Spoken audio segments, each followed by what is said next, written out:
وشايف أهمية الزيارة دي والقمة المصرية الروسية إيه، خصوصا في التوقيت اللي احنا فيه دلوقتي يا فندم؟ أنا الحقيقة من الناس اللي بيعتبروها زيارة تاريخية، وهي الأهم على الإطلاق في الرحلات المكوك ما بين الرئيسين، رئيس عبد الفتاح السيسي والرئيس فلاديمير بوتين. في لقاءات كانت مهمة جدا هنا وهناك، لكن أنا شايف هو ده اللقاء الأهم بين الرئيسين، لأن احنا انتظرنا هذه الزيارة من فترة طويلة لأسباب كثيرة جدا، لأن احنا شايفين إن في أمور مهمة بدأت تتنفذ ما بين الجانبين، وكانت بعض الأمور معلقة على التوقيع النهائي من الرئيسين وعلى البدء فيها والبدء في تنفيذها، وبالتالي كنا في انتظار هذه الزيارة لوضع النقاط على الحروف زي ما بيقولوا، وحسم الكثير من الأمور المتعلقة والعالقة بين الطرفين. طبعا مشروع كان متوقف على هذه الزيارة، وبالتالي احنا بنقول ان بعد زيارة رئيس عبد الفتاح السيسي بكره، الرئيسين بكره يعني يعلن بشرى للشعبين وبشرى ساره جدا ان احنا هنبدا ان شاء الله في بناء المحطه النوويه. الخطوات الاولى كانت بدات بالفعل، احنا مركز الثقافي الروسي كان ارسل منح مجانيه للدراسه من خلال روس اتوم للطاقه النوويه في روسيا، والشباب المصري سافروا بالفعل للدراسه، وبالفعل بدا عامهم الدراسي الاول تقريبا على وشك الانتهاء. هم دلوقتي بيدرسوا هناك فعلا، ودول كوادر مصريه هتعود لمصر لاداره هذا المشروع الضخم. يعني البدايات بالفعل تم تنفيذها، لكن كان بقى التوقيع النهائي كنا منتظره، فاحنا سعداء جدا بهذه الزياره.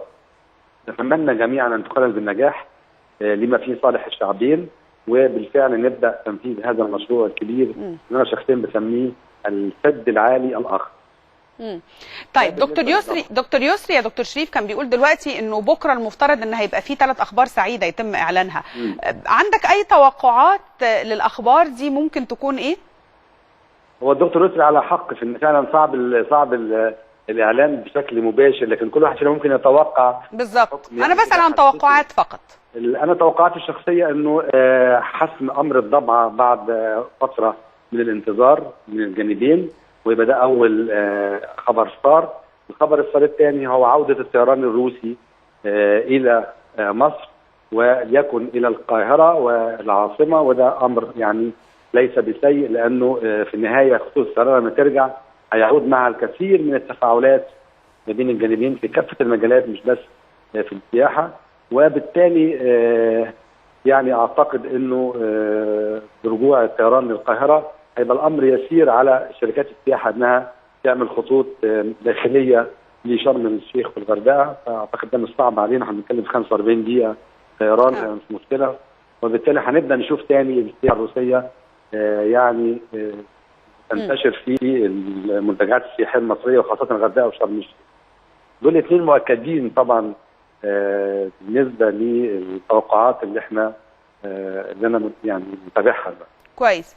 طيب في بعض المصادر اتكلمت عن المنطقة الصناعية الروسية في منطقة قناة السويس والمنطقة الحرة، وانه ده من الممكن ان هو يكون على الجدول غدا. هل عندك اي معلومات بخصوص ده ولا ده شيء ممكن يكون مؤجل يعني او غير مؤكد؟ الروس جادين جدا في موضوع مشروع المنطقة الصناعية، وبالفعل جات وفود روسية على مدار فترات طويلة السنة دي 2017 لحسم الامور التقنية الخاصة بانشاء المنطقة الصناعية، وكان كل التوقعات بتقول ان احنا على يعني في انتظار برضه زي الضبعه التوقيع النهائي من الجانبين بحيث تبدا مشروع المنطقه الصناعيه. انا شاهدت الحقيقه عشرات الشركات الروسيه، كان في مؤتمر مؤخرا في 70 شركه روسيه من كبريات الشركات الروسيه في كافه التخصصات حريصين جدا على الاستثمار في مصر. الناس دي جايه بجديه شديده جدا، وجايه سواء كان شركات حكوميه او شركات خاصه بجديه للاستثمار في مصر فعلا. ولا انسى مقوله الرئيس بوتين بعد زياره الرئيس السيسي الاخيره لروسيا للمؤسسات الروسيه: افتحوا ابوابكم للتعاون مع مصر في كافه المجالات. ده كان نداء من رئيس الدوله نفسه للمؤسسات الروسيه. احنا علينا ان نستثمر كل هذه الجوانب، وبالفعل ان تكون زياره يعني ان شاء الله ناجحه. ان شاء الله نستثمرها في تفعيل العلاقات بشكل فعال جدا جدا، وانا اتمنى ان توضع على موازين المفاوضات العلاقات الثقافيه، لان الكريملين كان منزل تصريح بيقول ان الرئيسين هيناقشوا طبعا قضايا الطاقه والعلاقات الاقتصاديه، وكان من ضمنها العلاقات التعاون الانساني. التعاون الانساني بالكلمه الروسيه اللي هي هيومانيتارنيا اتناشينيا هي مقصود بها تحديدا الامور بما فيها الثقافه. تمام. انا بشكرك شكرا جزيلا. الثقافيه هيبقى امر جديد على العلاقات المصريه الروسيه. ممتاز. انا بشكرك شكرا جزيلا دكتور شريف جاد، وان شاء الله بكره نكون متابعين معاك، وطبعا القمه المصريه الروسيه التاريخيه التي ستجرى غدا ان شاء الله هنتابع طبعا معاك.